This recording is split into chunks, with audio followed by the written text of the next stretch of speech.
Olá, investidores! Bom, a gente chegou ao nosso terceiro e último vídeo da série sobre a nova emissão do CRA da Minerva. Agora a gente vai entrar no que realmente separa os adultos das crianças quando o assunto é investimento. Vamos falar sobre risco, né? Vamos na conjuntura como um todo da empresa e desse investimento, né? Afinal, será que o retorno oferecido realmente compensa os riscos de investir nessa emissão? Bora lá, bora entender tudo. Vamos começar pelo óbvio. A Minerva, ela é uma empresa altamente endividada. A dívida bruta consolidada da empresa gira em torno de 42 bilhões de reais, né, o que representa 99,8% do seu ativo total. É um grau de endividamento maior que o das concorrentes, né? A Marfrig tem 85,5%, a JBS tem 80%, então ela é mais endividada do que as suas concorrentes diretas, né?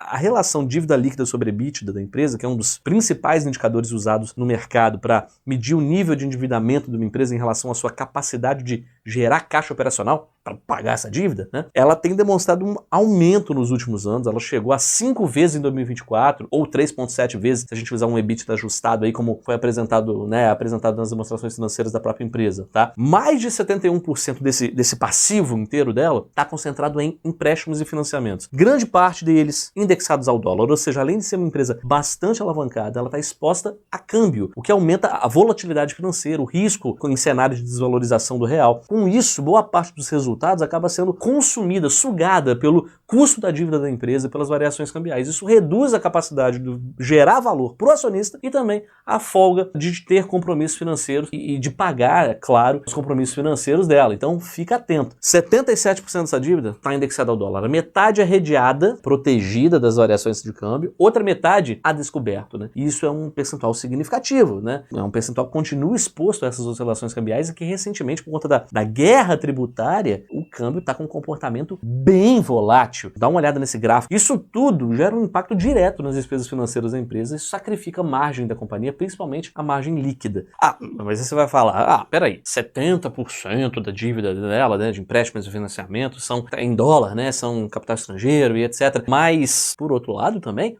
a receita da empresa, uma boa parte, mais de 75% da receita da empresa, também vem de fora do Brasil. Se a gente tiver uma escalada de câmbio, por exemplo, né, o dólar disparar, uma coisa compensa a outra. Ela consegue se equilibrar porque ela vai aumentar a despesa, mas também aumenta a receita. Será mesmo? Vamos lá. Primeiro, vamos levar em consideração que se o dólar dispara, essa dívida dela vai crescer. Claro, essa dívida cambial dela, né, essa diferença cambial vai acabar impactando nas despesas financeiras nessa dívida que ela tem a pagar. Isso é claro. Em compensação, se a gente olhar as receitas, a gente vai ver que mais ou menos 60% até 70% das operações, das vendas da empresa que são vendidas, né, para fora do Brasil, elas são feitas em países em desenvolvimento. São feitas na Ásia, na própria América, né, da América Latina como um todo, países da África também, Oriente Médio, enfim. Não necessariamente a empresa vai conseguir repassar esse aumento de dólar no preço do boi para esses países, certo? Então ela não necessariamente vai conseguir fazer uma receita. Faz sentido? E mais do que isso. Mas do lado de cá, do lado da dívida, ela aumenta, mas ela se protege. 50% da dívida dela é protegida, é redeada. Mas vale lembrar que o hedge também tem um custo. E esse custo também vai aumentando conforme essa disparada do dólar, essa oscilação de dólar, certo? Então, por isso que vale ficar tanto atento a tudo que está acontecendo aí, dessas transformações aí, essa mudança cambial. Porque de um lado, sem dúvida, ela vai sofrer financeiramente e do outro, não é uma garantia de que as receitas vão compensar. Beleza? Dá uma olhada nesse outro gráfico aqui que mostra a margem bruta, a margem EBITDA, a margem líquida da empresa desde 2015. No último ano, principalmente, o impacto foi bem negativo. A empresa ela teve o seu resultado líquido negativo, ou, em bom português, prejuízo, né? Fruto exatamente das despesas financeiras bem significativas que ela teve, que ela sofreu aí nesse último ano por conta do seu alto grau de endividamento. Esse resultado ele ficou pior do que o das concorrentes, né? Ainda que permaneçam ali com margens mais apertadas, que é uma característica do setor como um todo, essas margens das concorrentes continuaram positivas. A da Minerva, não. Dá para ver que ao longo dos anos a empresa ela apresenta uma oscilação controlada aí na margem bruta, na margem EBITDA. Isso mostra que ela apresenta uma boa capacidade de gerar dinheiro com as suas atividades, né? E mostra também que há uma eficiência em gerenciar os seus recursos. Ou seja, ainda que a empresa opere com margens apertadas, ela consegue mitigar o risco de volatilidade operacional, que é um risco importante. Em termos da sua operação, só para deixar isso claro. Por fim, se a gente olhar como o setor de frigorífico vem se comportando como um todo, o que a gente observa? Além de ter muita oferta no mercado secundário, é um setor que tem realizado diversas emissões de dívida, né, por meio de CRAs. Desde o ano passado, a gente teve emissão da JBS, emissão da Seara, emissão da Marfrig, emissão da própria Minerva. Então, para a gente entender esse movimento melhor, é importante ficar de olho no ciclo de mercado, né? E o ciclo do mercado de boi está positivo. Olha só esse gráfico aqui. E é exatamente por isso que as empresas do setor estão emitindo dívida, com um preço em alta. O balanço dessas empresas tende a ficar bonito na foto, né? Mas e se o mercado vira? Como é que fica a dívida, né? Como é que fica esse cenário desse balanço? Então, além de ficar atento ao percentual de exposição da empresa individualmente, é importante que a gente analise a exposição do setor como um todo. Se você ficou em dúvida, fala aqui com a gente que a gente pode analisar a sua carteira, tá? A gente pode te dar uma opinião de ver como é que está a composição da sua carteira e o grau de exposição que ela tem. Mas calma que também não é só notícia ruim não, tá? A empresa ela mantém um bom nível de caixa, o seu perfil de endividamento é de longo prazo, só 17% da sua dívida é de curto prazo, o caixa da empresa é suficiente para pagar 2,8 vezes essa dívida de curto prazo. Então a empresa tem uma situação financeira de curto prazo bem tranquila, o problema é o seu endividamento, sua exposição, sua alavancagem mais de longo prazo. Recentemente a empresa anunciou uma nova proposta de aumento de capital. Isso pode ser relevante tanto para a empresa, né, quanto para quem é acionista da empresa, quem pretende ser acionista da empresa e quem pode investir nesse CRA. A operação ela prevê a emissão de até 2 bilhões de reais em novas ações, com um preço fixado aí em 5,17 por ação. Mas atenção, trata-se de uma subscrição privada, ou seja,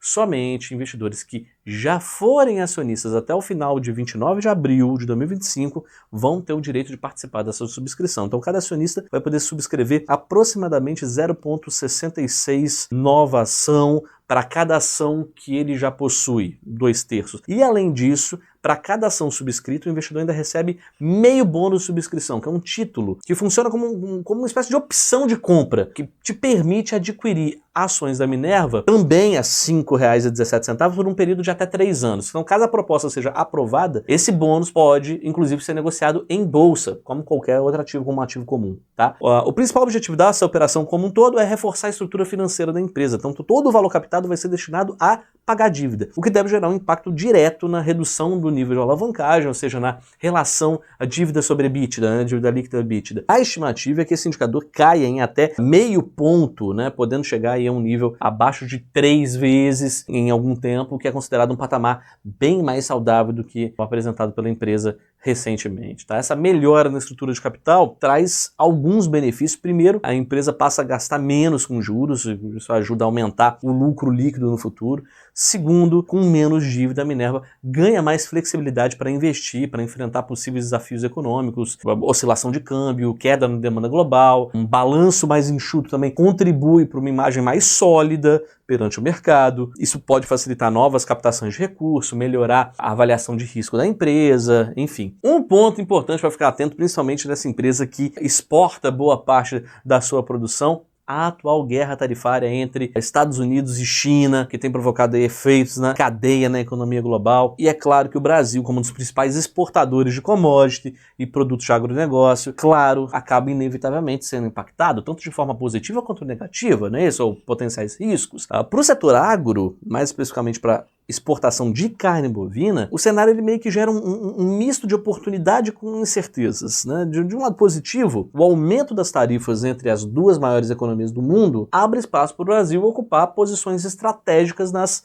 cadeias globais de fornecimento. Com a China taxando fortemente os produtos dos Estados Unidos, ele tende a buscar fornecedores alternativos, e o Brasil, que já é um parceiro comercial relevante, surge aí como um substituto natural em segmento como soja, milho, carne bovina, carne suína. Empresas brasileiras do setor de proteína animal, com a Minerva, elas podem se beneficiar diretamente desse movimento, né? Uma vez que já possuem uma forte atuação no mercado asiático, principalmente a capacidade de atender um eventual aumento de demanda chinesa. No entanto, os riscos desse cenário também merecem atenção. Uma escalada prolongada dessa guerra tarifária pode contribuir para uma desaceleração do crescimento global. Afeta a demanda por commodities, pressiona preços internacionais. Se a economia chinesa, por exemplo, né, que é o principal destino das exportações brasileiras, começa a perder ritmo, o impacto vai ser sentido em diversas frentes aqui no país, né? Além disso, o aumento da instabilidade global pode provocar uma valorização do dólar, então encarece insumo importado, aumenta custo logístico para os exportadores, né? Outro ponto importante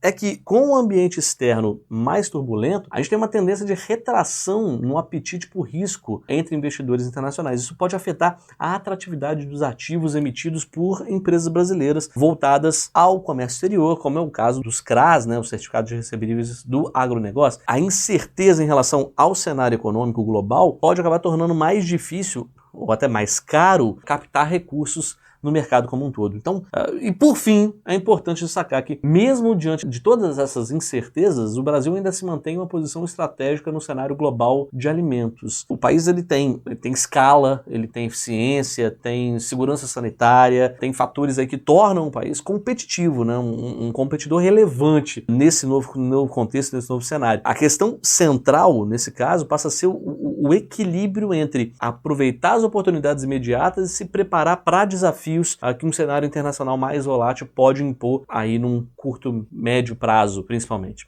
Beleza? Para finalizar, vamos à nossa opinião sobre esse ativo. Então, ao analisar essa nova emissão do CRA da Minerva, é impossível ignorar os riscos estruturais que estão envolvidos. A companhia ela apresenta hoje um nível de endividamento muito elevado, com um passivo total representando quase 100% de seus ativos. Mais de 70% dessa dívida é em moeda estrangeira. Isso gera uma forte exposição cambial num momento de alta volatilidade de câmbio, intensificada pelas recentes tensões de guerra tarifária entre China e Estados Unidos. Apesar disso, a empresa mantém um bom nível de caixa para curto prazo, com capacidade de cobrir quase 3 vezes aí a dívida de curto prazo. Isso dá uma folga de liquidez, mas não elimina o fato de que o desafio está aí no médio e longo prazo, especialmente com o vencimento de dívidas mais pesadas a partir de 2031 que a empresa já tem. Em termos operacionais, a empresa tem margem bruta e EBITDA relativamente estável ao longo do tempo. Isso demonstra uma eficiência no controle dos custos, resiliência em relação à oscilação do setor.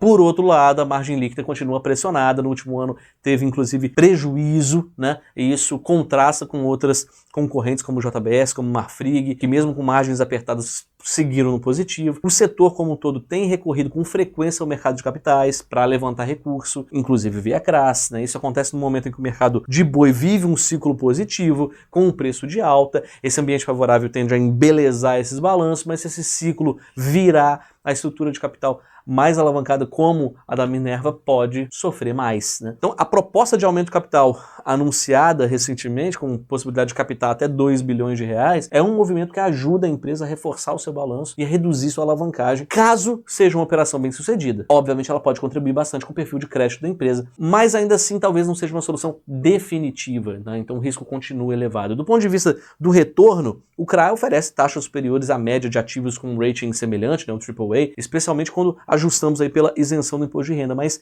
isso reflete justamente o que o mercado está precificando, um risco acima dos ativos com o mesmo perfil de rating. Então, diante disso tudo, a nossa leitura é que o spread oferecido nessa emissão não parece ser muito suficiente para compensar todos os riscos envolvidos, especialmente em um ambiente de juros altos, instabilidade global, possível fim do ciclo positivo do preço de carnes. Para investidores que já estão expostos ao setor, que têm um apetite para fazer esse tipo de risco, pode até fazer sentido alocar uma pequena parcela da carteira nesse ativo, mas para a maioria, essa pode ser uma emissão que exige mais cautela do que entusiasmo. Então, se você gosta de investir em CRA, se interessou por esse ativo por conta de todos os pontos positivos que a gente apresentou nos nossos vídeos, manda sua carteira pra gente, que a gente pode identificar um percentual da sua carteira que faça sentido para você e de acordo com o seu perfil de investimento e de acordo com os seus objetivos, seja nesse CRA da Minerva, seja em outros CRAs do setor. Até mais.